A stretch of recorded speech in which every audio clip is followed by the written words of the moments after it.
Assalamualaikum warahmatullahi wabarakatuh. Kembali lagi dengan saya Tama dalam Ada Apa Gerangan. Bagaimana kabar kalian? Semoga selalu diberikan kesehatan dan juga rezeki yang cukup. Kita akan lanjut cerita Rahayu. Kemunculan Gundala Wereng membuat reuni cerita Jalan Dendam semakin dekat. Di tempat lain, Kiai Sahid masih bernegosiasi dengan Caturpati, sang penguasa Watu Jejeg. Kita lanjutkan saja ceritanya ya. Teman-teman, ada apa gerangan? Ceritanya mulai dari sini.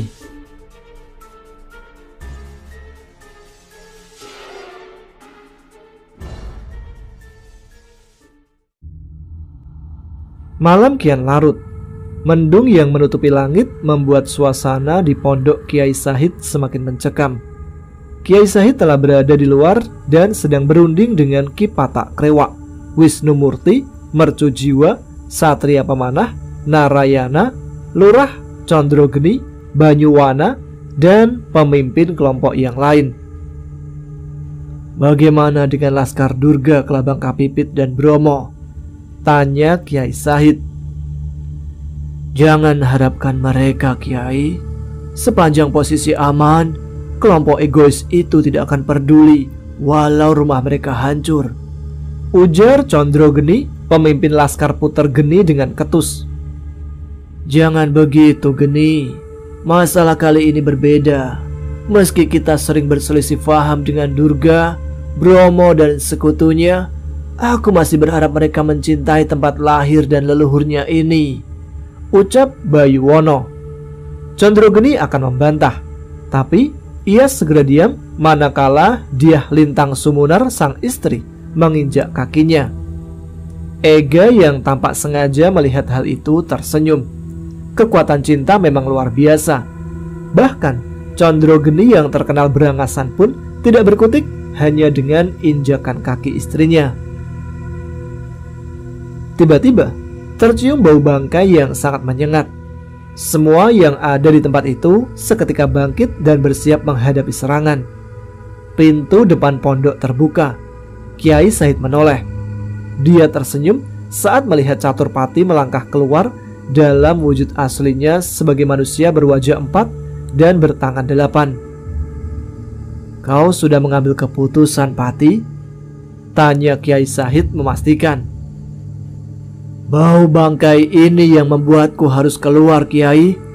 Tidak kusangka Lingsir akan meminta bantuan kepada perempuan itu, jawab Caturpati. Durga Kantil maksudmu? Siapa lagi, Kiai? Siapapun yang pernah berhadapan dengan Durga Kantil pasti tidak akan lupa aroma busuk ini.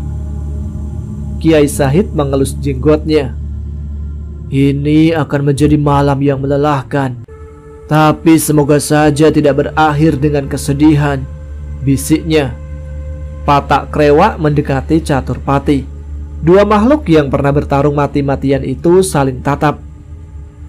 Kuharap kau masih setangguh dulu, Pati. Aku masih belum puas dengan hasil pertarungan kita. Jadi hiduplah, jangan sampai terbunuh di sini, ujar Patak Krewak. Kau juga, Krewak. Setelah ini selesai, akan kubuat luka di kepalamu itu tambah parah. Bau busuk semakin menyengat. Tidak berselang lama, muncullah Saptaliman, Dyah Kedasih, Lingsir, dan laskar mereka. Caturpati hanya bisa menggeram ketika melihat anggota Laskar Watu Jejeg lebih banyak terdiri dari makhluk-makhluk yang dibuang oleh masing-masing rajanya. Di mana laskar asli Watu Jejeg, Lingsir? Teriak Caturpati. Mungkin pertanyaan itu lebih pantas ditunjukkan kepada juru masak istana, Pati, jawab Ki Lingsir. Bukan demikian, Liman? Saptaliman tidak menjawab. Dengan santai, dia justru mengelus-elus perutnya. Amarah Caturpati meluap. Secepat kilat, dia terbang menuju Ki Lingsir. Namun sebelum serangannya sampai, sesosok makhluk berwujud manusia tanpa kepala menghadang. Makhluk itu terdorong mundur terkena hantaman Caturpati. Sebelum ia sempat memperbaiki posisi, Caturpati kembali menghantamnya dengan aji tumpas rasa. Dentuman keras terdengar bersamaan dengan tumbangnya si makhluk ke tanah. Caturpati bersiap mencari Kilingsir.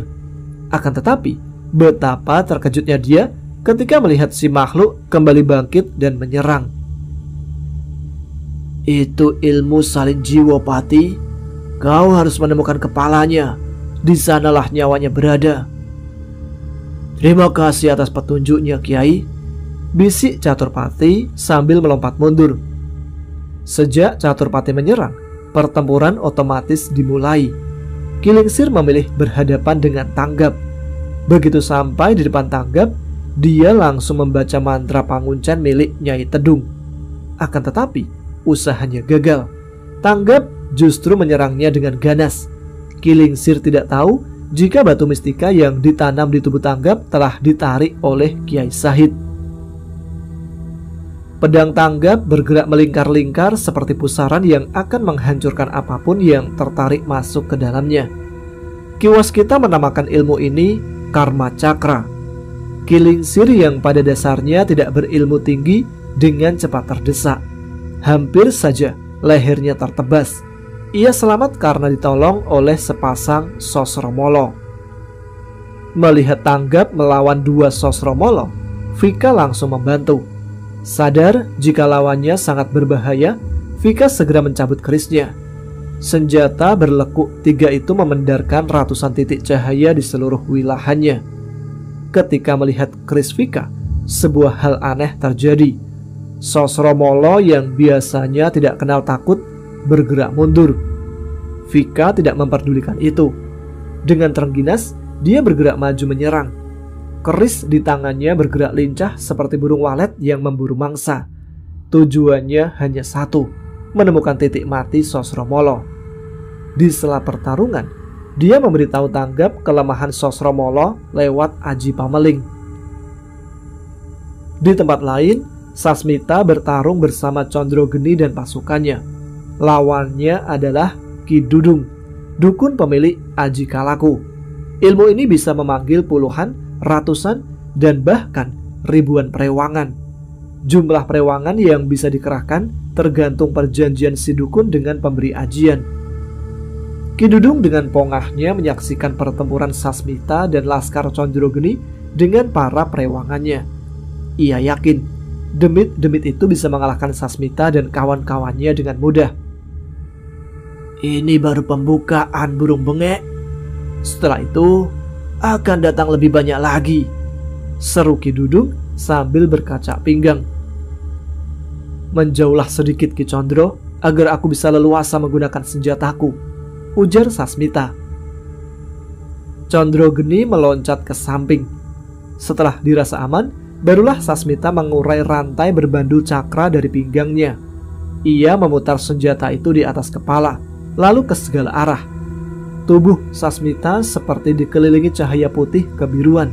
Saat Sasmita mulai bergerak, satu demi satu perewangan Ki Dudung lenyap tersambar cakranya. Melihat bala tentaranya dibabat Sasmita dan Laskar Condrogeni, Ki Dudung melepas dua gelang wesi kuning berbentuk ukiran kelabang dari bahunya. Kelabang keling, kelabang jenar, bunuh mereka semua, perintah Ki Dudung sambil melemparkan gelang. Kedua gelang itu berubah menjadi dua kelabang raksasa sepanjang 10 meter. Seekor kelabang berwarna merah laksana bara, sedangkan yang lain berwarna hitam pekat yang berkilau seperti batu basah. Dua perewangan Ki Dudung itu langsung menyerang Sasmita dan Condrogeni. Bagus, mari kita buktikan api siapa yang paling panas, teriak Condrogeni sambil mengayunkan tombak bulan sabitnya. Terdengar bunyi letusan ketika senjata itu membentur tubuh kelabang jenar. Makhluk itu hanya menggeliat dan balas menyerang dengan mencoba menggigit dan mengayunkan ekornya yang runcing. Nyaris saja punggung Condrogeni tertusuk ekor itu. Andai tidak ada yang menghantamnya, ia pasti sudah terluka dan bahkan tewas.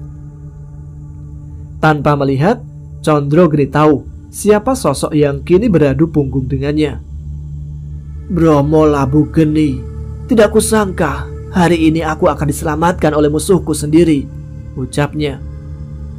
Jangan kau kira ini gratis, Condro.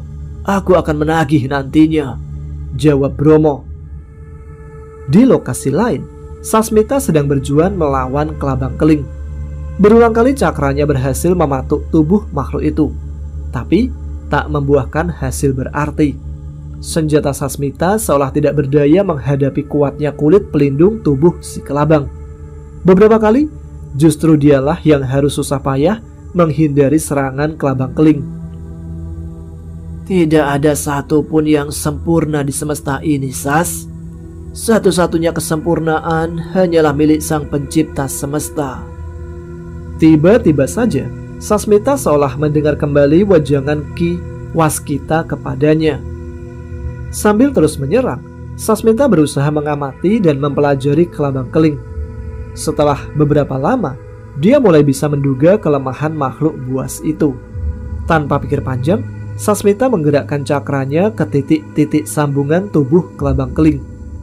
Dugaan Sasmita tepat. Ketika cakranya menghantam titik-titik itu, tubuh kelabang keling menggeliat hebat. Ia seolah sedang merasa kesakitan. Penampakan itu membuat Sasmita semakin gencar menyerang. Seperti burung pelatuk, cakranya mematuk ruas demi ruas tubuh kelabang keling. Gerakan kelabang keling semakin melambat dan akhirnya berhenti sama sekali. Kejadian itu tidak luput dari penglihatan Condrogeni dan Bromo Labu. Tanpa berdiskusi lagi, keduanya langsung menyerang kelabang jenar dengan cara yang sama. Tidak lama kemudian, kelabang jenar pun mengalami nasib serupa. Tubuhnya menghilang dan menjadi patahan gelang. Sejak kelabang keling tewas, Ki Dudung sudah melarikan diri. Sebagai dukun yang mengandalkan perewangan, ia sudah tidak punya kekuatan lagi. Karena itulah, dia memilih meninggalkan medan perang. Namun, belum jauh melangkah, salah satu Sosromolo muncul menghadang. Makhluk itu langsung menusukkan kuku-kuku runcingnya ke dada Ki Dudung dan mengeluarkan jantung dukun itu.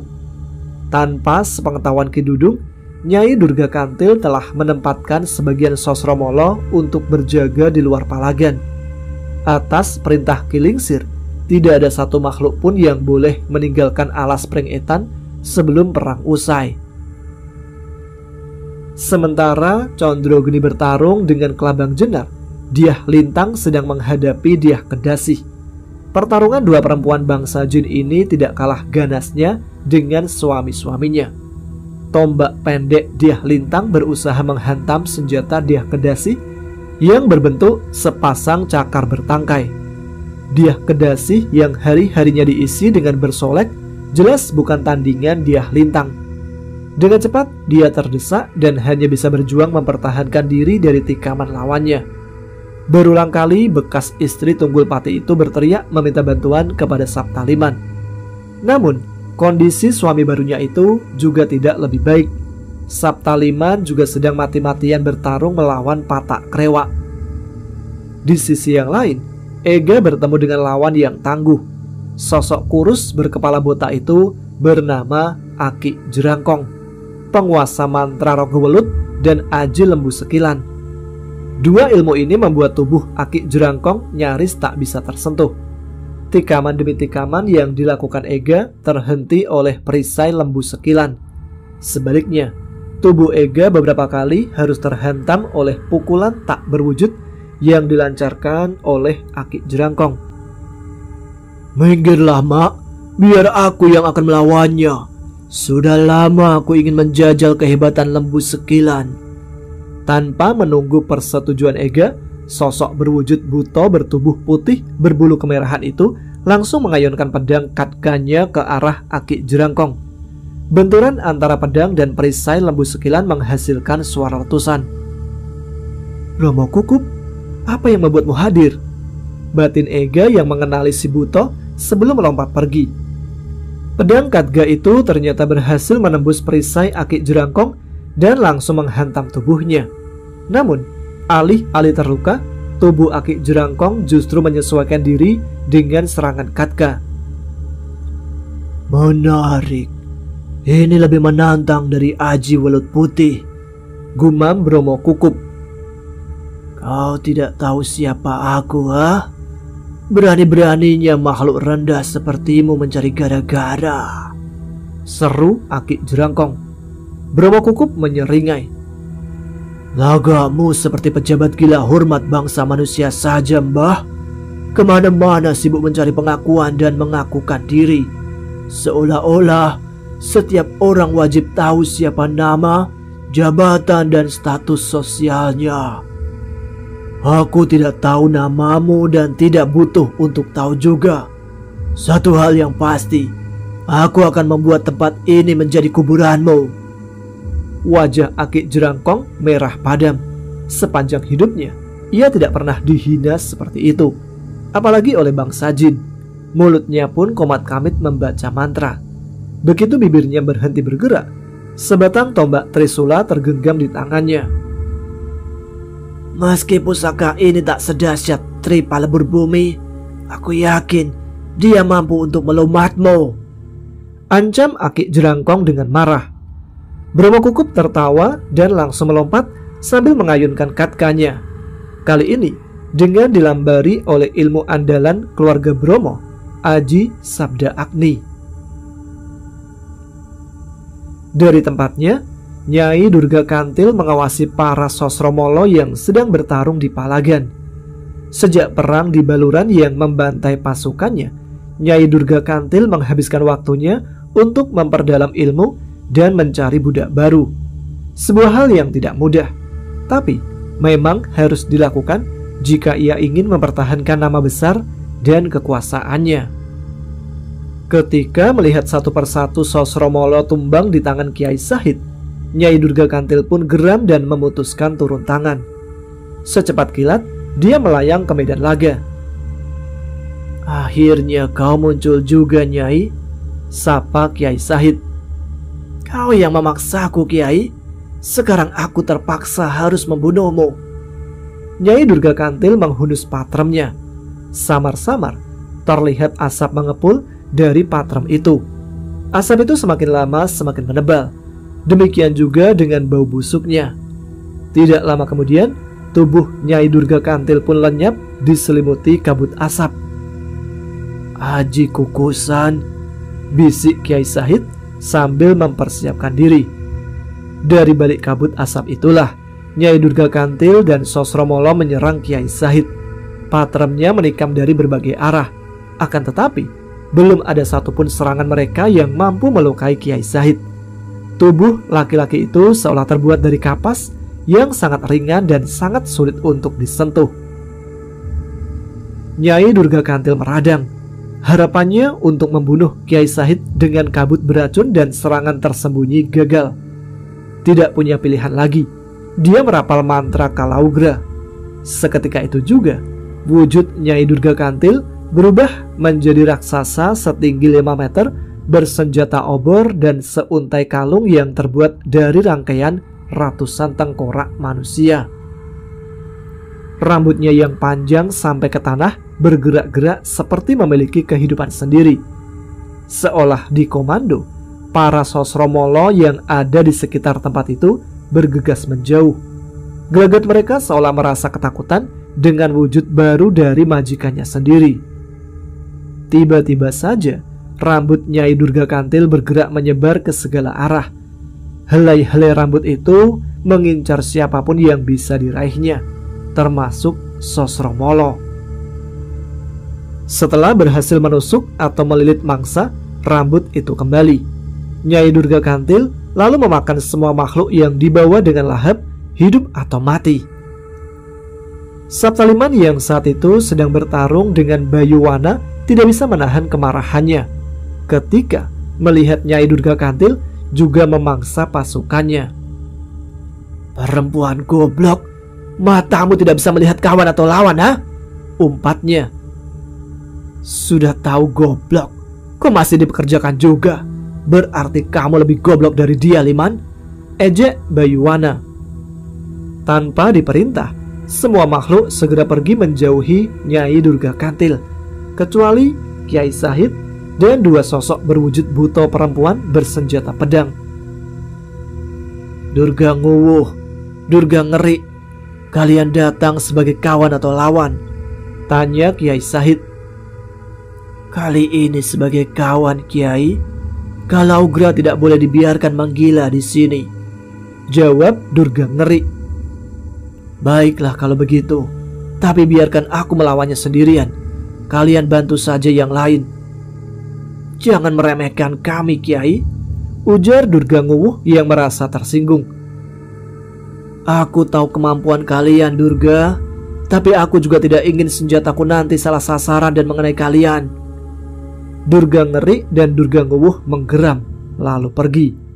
Setelah mereka menghilang, Kiai Sahid merogoh sakunya dan mengeluarkan tasbih. Butiran-butiran tasbih itu memendarkan cahaya putih. Kiai Sahid melepas simpul tali tasbih. 33 butir tasbih itu kini melayang di sekitar tubuh Kiai Sahid. Kalaugra menyeringai. Ia membakar untayan tengkorak dan memotong tali pengikatnya. Ratusan tengkorak yang terbakar itu melayang dan bergerak liar mengelilingi tubuh Kalaugra. Sambil meraung, Kalaugra mengayunkan obornya untuk menyerang Kiai Sahid. Demikian juga dengan ratusan tengkorak berapinya. Pertempuran berlangsung brutal. Rambut, tengkorak, dan obor Kalaugra seperti berebut untuk membunuh Kiai Sahid. Di saat yang sama, biji-biji tasbih sang kiai juga melakukan hal yang serupa. Benturan kekuatan berulang kali terjadi antara biji tasbih dan tengkorak. Kalah jumlah, Kiai Sahid berjuang mengimbangi serangan Kalaugra. Namun, pada akhirnya Kiai Sahid kewalahan juga. Beberapa kali tubuhnya terhantam oleh tengkorak Kalaugra. Semakin lama, Kiai Sahid semakin terdesak dan membuat Kalaugra bisa melilitkan rambutnya ke tubuh Kiai Sahid. Adu kekuatan secara langsung terjadi. Kiai Sahid berusaha menahan gerak ujung-ujung rambut Kalaugra yang ingin memasuki pori-porinya. Akibatnya, biji-biji tasbih pun berjatuhan ke tanah karena kehilangan kendali. Sebaliknya, tengkorak-tengkorak Kalaugra justru bergerak semakin buas. Mereka melayang liar dan memangsa siapapun yang bisa digigitnya. Kekacauan pun terjadi di medan tempur. Pasukan Saptaliman, Kilingsir, dan antek-anteknya kini tidak cuma harus melawan laskar Pring-Etan, tapi juga tengkorak Kalaugra. Jumlah mereka akhirnya semakin berkurang. Sebagian karena terbunuh, sebagian lagi memilih melarikan diri dan berhadapan dengan Sosromolo. Kilingsir adalah salah satu dari mereka yang memilih kabur. Beberapa kali ia bertemu Sosromolo. Akan tetapi, karena sebelumnya mereka telah mendapat perintah untuk tidak menyerang Kilingsir, Saptaliman, dan Dyah Kedasi, para mayat hidup itu membiarkan Kilingsir pergi. Setelah hiruk-pikuk pertempuran tidak terdengar lagi, Kilingsir memutuskan untuk beristirahat. Sambil berusaha mengembalikan kekuatan, dia mengeluarkan 3 mustika milik Caturpati. Andaikan bisa menggunakan kekuatan mustika ini, sudah kuhabisi mereka semua, gerutunya di tengah sepi. Tiba-tiba, sebuah bayangan berkelebat dan menyambar mustika-mustika di tangan Kilingsir. Jin Toke itu langsung meloncat berdiri sambil berteriak, "Bajingan, tunjukkan siapa dirimu!" Dari balik kegelapan, keluarlah sesosok makhluk mengerikan. Wujudnya adalah gabungan dari beberapa makhluk yang dirangkai menjadi satu. Namun, hal yang paling menyeramkan bagi Kilingsir adalah kepala makhluk itu. "Ini tidak mungkin.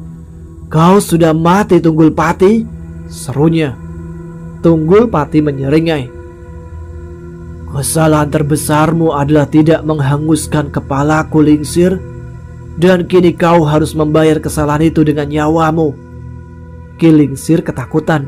Energinya sudah habis terkuras di pertempuran sebelumnya. Ia lalu berubah ke wujud aslinya dan bergegas melarikan diri ke semak-semak. Tunggul Pati tidak tinggal diam. Dia mengobrak-abrik rumput dan tanaman perdu tempat Kilingsir bersembunyi. Ketika melihat adanya pergerakan di dekat pohon nyemplung, Tunggul Pati dengan cepat menerkamnya. "Ke barat Tokek sial itu berhasil menipuku, umpat Tunggul Pati geram sambil meremas potongan ekor tokek. Setelah itu, Tunggul Pati duduk termenung. Sebenarnya, ia ingin membantu sang kakak, tapi ia takut Catur Pati justru akan murka dan membunuhnya. Aku memang bodoh, hingga bisa dengan mudah ditipu dan dimanfaatkan oleh Lingsir, Saptaliman, dan Kedasih, bisik Tunggul Pati sambil mengingat kembali semua yang sudah terjadi. Setelah kepalanya terpenggal, sisa dari mustika Wulu Jolo Sayuto membuatnya masih bertahan hidup. Sebenarnya saat itu Tunggul Pati berniat untuk menyatukan diri lagi, namun energinya terlalu lemah. Dan ketika ia berhasil mengumpulkan kekuatan, seluruh tubuhnya telah menjadi asap. Tunggul Pati lalu berusaha mencari tubuh pengganti dari sisa-sisa mereka yang terbunuh. Satu demi satu ia mencoba menemukan bagian-bagian tubuh yang cocok dengan energi mustika. Sampai akhirnya dia berhasil memiliki tubuh, kaki, dan tangan lagi. Setelah itu ia pergi ke istananya untuk meminta bantuan kepada Dyah Kedasih. Akan tetapi betapa terkejutnya ketika sampai di sana, ia justru melihat si istri sedang bermesraan dengan Saptaliman. Seketika itu juga Tunggul Pati paham jika selama ini Dyah Kedasih ikut ambil bagian dalam aksi pengkhianatan Lingsir dan Tapak Liman. Penyesalan memang selalu datang terlambat. Tunggul Pati yang sadar jika selama ini telah tertipu memutuskan untuk menebus kesalahannya kepada Catur Pati. Karena itulah dia menyusul pergi ke alas Pring Etan. Jika nanti Kang Mas membunuhku, itu sudah nasib. Lagi pula aku memang layak mendapatkan hukuman mati, bisik Tunggul Pati. Lalu dia berdiri dan pergi ke medan perang. Di Palagan, Ega yang melihat Kiai Sahid mengalami kesulitan bergegas membantu. Demikian juga dengan Vika. Melihat kedatangan mereka, Kiai Sahid berteriak melarang. Namun terlambat. Rambut Kalaugra telah lebih dulu membelit tubuh keduanya. Kiai Sahid mengeluh dalam hati, sebab perhatiannya kini harus terpecah kepada Ega dan Vika. Laskar Pring Etan tentu saja berusaha membantu Kiai Sahid. Mereka yang telah berhasil mengalahkan lawan beramai-ramai menggempur Kalaugra dan tengkorak berapinya dari berbagai arah. Minggir semua, biar aku mencoba kekuatan senopati utama Curah Luh ini, teriak Catur Pati yang telah berhasil membunuh lawannya. Catur Pati yang telah bertiwi krama melompat dan langsung merangkul Kalaugra dari belakang. Kedelapan tangannya mengunci leher, tangan, kaki, dan tubuh si raksasa dengan segenap kekuatannya. Kalaugra meraung, rambutnya dengan cepat membelit tubuh Catur Pati hingga tidak terlihat. Wisnumurti, Patak Krewa, Raja Wana, Satrio Pemanah, Bromo Kukup, dan yang lain pun menghentikan serangan karena takut akan mengenai Catur Pati. Mereka mengalihkannya untuk menghadang tengkorak-tengkorak yang ingin menghantam Catur Pati. Serangan Catur Pati membuat energi yang mengikat Kiai Sahid melemah. Ia segera melepaskan diri dan membantu Ega serta Vika bebas. Ketiganya lalu bergabung dengan yang lain melawan gerombolan tengkorak berapi. Saptaliman masih bertempur imbang dengan Bayuwana. Sambil bertarung, dia mencari kesempatan untuk segera melarikan diri. Jangan lirik-lirik, Liman. Aku tidak akan membiarkanmu kabur dari sini, ancam Bayuwana yang bisa membaca gelagat Saptaliman. Maaf, tolong izinkan aku melawan pengkhianat ini. Bayuwana meloncat mundur. Dia memandangi sosok mengerikan yang baru saja berbicara. Siapa kau? Tanyanya. Kau sudah lupa kepadaku, Wana? Tunggul Pati, katanya kau sudah mati. Lalu kenapa wujudmu menjadi seperti ini? Ini hukuman darinya, Wana, jawab Tunggul Pati. Sekarang izinkan aku untuk menebus kesalahan. Kumohon. Bayuwana menatap Tunggul Pati. Ia tidak menemukan lagi tatapan licik dari bekas lawannya itu. Apa yang dilihatnya justru aura penyesalan dan kesedihan. Silakan Tunggul, semoga karmamu menjadi dharma. Tanpa basa-basi, Tunggul Pati langsung menyerang lawannya. Saptaliman yang masih belum bisa memahami apa yang terjadi melawan dalam kebingungan. Dengan cepat ia terdesak oleh jurus-jurus Tunggul Pati. Parat, dari mana kau dapat ilmu-ilmu baru ini? Maki Saptaliman. Dari anggota tubuh baru ini, Liman. Malam ini akan kubalaskan dendam anakku, Ki Pulung, Nyai Tedung, dan semua korban penipuanmu, jawab Tunggul Pati. Setelah beberapa lama bertarung, Saptaliman harus menerima takdir kematiannya. Tunggul Pati bergegas memeriksa mayat Saptaliman. Begitu ia menemukan mustika keempat, secepat kilat ia melayang ke arah Kalaugra dan menghantamnya dari arah depan. Kalaugra langsung menggigit tubuh Tunggul Pati. Sambil menahan sakit, Tunggul Pati memanggil sang kakak. Maafkan aku, Kang Mas. Semoga apa yang kulakukan ini bisa sedikit menebus kesalahanku, bisiknya sambil berusaha menyerahkan 4 mustika ke tangan Catur Pati. Dimas, kau masih hidup? Tanya Catur Pati dengan suara serak. Namun tidak ada jawaban, sebab Tunggul Pati telah menghilang ditelan Kalaugra. Kemarahan Catur Pati meluap seperti ledakan gunung. Dialirkannya energi dari 4 mustika itu untuk menyerang Kalaugra. Tubuh raksasa jelmaan Nyai Durga Kantil itu kini seperti dililit jala petir yang semakin lama kian menyempit. Kalaugra meronta-ronta, tapi Catur Pati kokoh memeluk tubuhnya hingga ia sulit bergerak. Lalu dengan diiringi suara ledakan keras, tubuh Kalaugra pun hancur terpotong-potong. Nyai Durga Kantil berusaha bangkit berdiri. Baru saja ia bisa menegakkan tubuh, sebuah pukulan menghantam ulu hatinya dengan keras. Pukulan itu menyalurkan energi yang menghancurkan setiap jalur dan urat energinya hingga tak bersisa. Penguasa Sosromolo itu pun kembali ambruk dan tak bisa bangkit lagi. Tiba-tiba sebuah bayangan berkelebat dan hendak menikam Nyai Durga Kantil. Catur Pati yang masih berdiri di samping si Nyai langsung menangkis serangan itu. Kesatria apa kau ini? Menyerang lawan yang sudah tak berdaya? Tanya Catur Pati sambil menatap si penyerang yang memakai atribut prajurit Watu Jejeg. Kau terlalu banyak bicara, Catur Pati, ucap sosok itu sambil meloncat pergi dan menghilang di kegelapan. Akan tetapi, ternyata itu hanya tipuan. Tanpa diduga, sosok itu kembali muncul dan langsung menghantam Tanggap dari belakang. Kekuatan hantaman itu membuat tubuh Tanggap terlempar dan jatuh terguling di tanah. Semua yang ada di tempat itu terpaku karena kaget. Sasmita, Catur Pati, dan Vika lah yang pertama kali bergerak menolong Tanggap.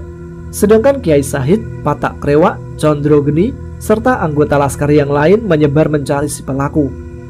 Beberapa saat kemudian, mereka semua kembali dengan tangan hampa. Bagaimana keadaannya, Pati? Tanya Kiai Sahid yang telah jongkok di samping Catur Pati. Di sisi yang lain, Ega berusaha menenangkan Vika yang terus saja menangis. Sangat buruk, Kiai. Coba lihat ini, bisik Catur Pati sambil menunjukkan bekas pukulan di tubuh Tanggap. Aku sudah memagari lukanya, Kiai. Semoga saja bisa menahan laju energi pukulan itu.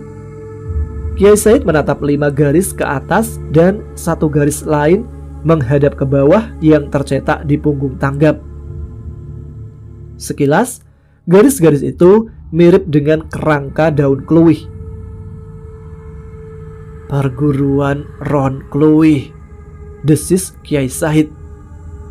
Bukankah selama ini mereka tidak lagi ikut campur dalam urusan duniawi dan fokus menjaga kepala Mahesa Sora? Apapun itu, aku akan menuntut balas, Kiai. Perguruan itu harus membayar perbuatannya lengkap dengan bunganya, ujar Catur Pati dingin. Jangan gegabah, Pati.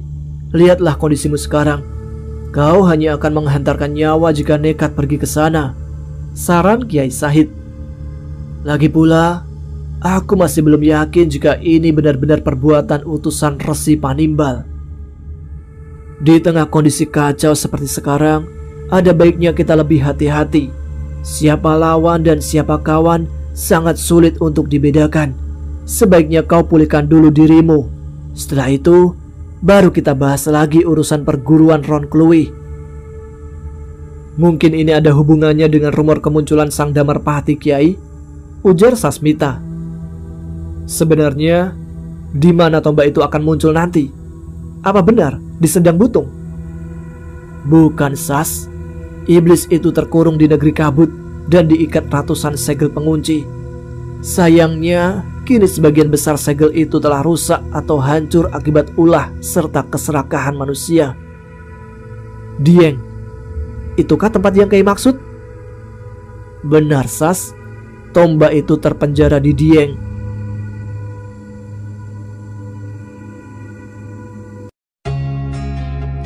Baik, sampai di sini dulu cerita kali ini. Kita jumpa lagi besok sore aja ya. Sedangkan nanti malam ada segmen Bukan Pendakian Biasa yang menyajikan cerita-cerita pendakian. Terima kasih kepada teman-teman yang telah menyimak episode kali ini. Terima kasih juga untuk semua supportnya. Silahkan subscribe channel Ada Apa Gerangan dan tentunya Segurak Misteri bagi yang belum. Jangan lupa tuliskan komen, tunjukkan eksistensi kalian. Saya Tama pamit, tetap semangat, jaga kesehatan. Wassalamualaikum warahmatullahi wabarakatuh.